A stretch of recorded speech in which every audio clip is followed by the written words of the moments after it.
Welcome back to Weird Car History, the show where I enlighten your minds on some of the weirdest, uncommon cars to ever hit the road. Last episode we analyzed the Chevy SSR, and for episode 5, I present to you one of the most forgotten vehicles of the 2010s, a rare hybrid failure from Toyota, the Lexus HS 250H. If you're new to Weird Car History, here's the drill. I'm going to tell you what the HS 250H was, explain its oddities, analyze why it was a flop, give you some sales figures, and to conclude, if I can convince you to want one of these, I'll be showing you some HS 250Hs currently on the market if you want to give one a home. Alright, so for some background information, the HS 250H debuted in the United States for the 2010 model year, which was a time where both Toyota and Lexus had busy lineups, featuring a slew of hybrids. As far as hybrids go, Toyota offered the Prius, Camry Hybrid, Highlander Hybrid, among other fuel-efficient compacts such as the Matrix and Yaris. Their luxury counterpart of Lexus boasted the GS 450H, LS 600H, RX 450H, the new CT 200H, and the HS 250H. HS 250H was essentially the luxury step-up of the Toyota Camry Hybrid. Although these two didn't share the same platform, it shared the same engine and battery, while resembling a similar exterior to one another. The HS boasted a 2.4-liter four-cylinder engine which produced 187 horsepower, also featuring a 245-volt nickel-metal hydride battery for enhanced fuel economy. For the record, the HS 250H got pretty good fuel economy, touting 34 miles per gallon on the highway and 35 in the city. In 2011, the HS 250H started at $36,330, which translates into about $45,800 in 2022, which is a pretty hefty price tag for a hybrid sedan, regardless of how expensive fuel is. So to start with the HS 250H's oddities, let's start with the exterior. The HS had a futuristic, flushed chrome grille, while the rest of the car had a round shape to it. If you look at the rear of the HS 250H, it has this weird swooping design at the top of the trunk to distinguish it from other Lexus and Toyota models.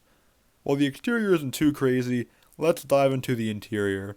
Ladies and gentlemen, this is one of the weirdest interiors you will see in a car from this era, so let us dissect some of these oddities. We'll start with the most noticeable feature, the mouse pad. Many luxury cars from this era featured some sort of mouse-like tool on the interior to navigate through the center screen, but none looked more like an actual computer mouse than Lexus's N-Form system. For whatever reason, the designers of this vehicle decided it would be a good idea to stick a mouse pad that protrudes about a foot beyond the center stack, which presumably makes you feel like you're sitting at an office desk while behind the wheel of the HS.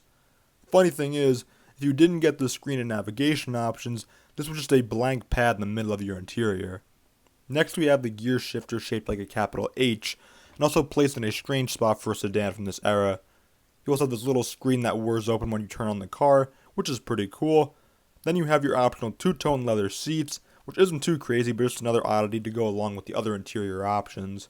Aside from the mouse pad, the most random feature in the HS 250H is the racing pedals.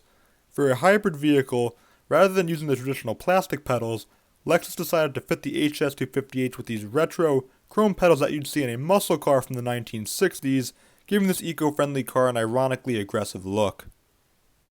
And one other odd feature about the HS 250H, to go along with the hybrid and eco-friendly ambiance of the HS, this vehicle is built mostly out of eco-plastics, while supposedly being 85% fully recyclable according to Lexus. For anybody wondering what HS stands for, according to Lexus, it stands for Harmonious Sedan.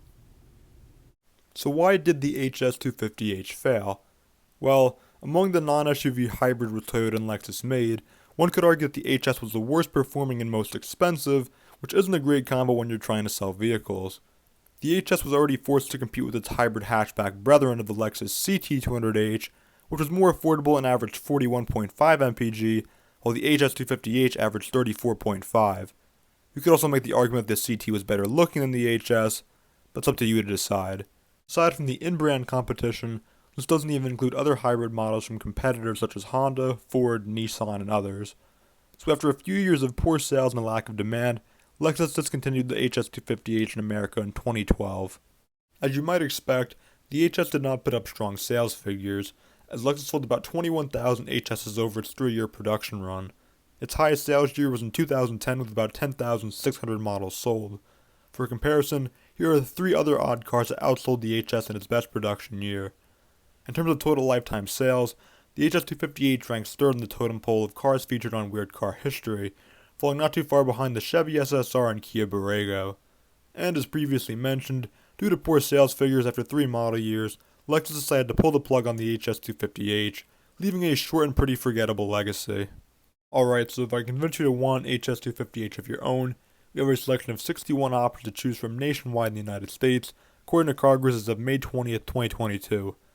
The lowest mileage you can get is about 45,000 miles, with the highest touting over 266,000 miles.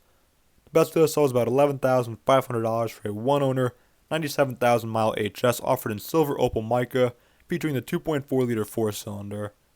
If you want the lowest mileage HS, which is about 45,000 miles, it will cost you roughly $17,000 for a two-owner HS, also offered in obsidian.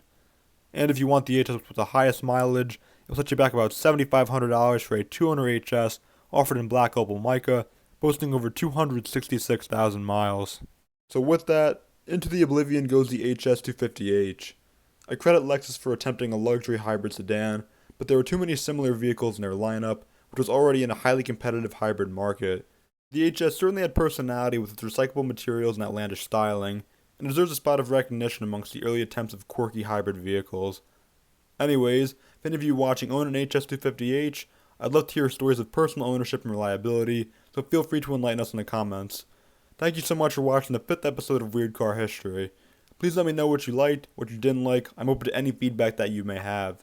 And if you have a request for a car you want to see on Weird Car History, drop it in the comments below, and maybe I'll make a video of it. Thank you again for watching, and stay tuned for more videos down the road.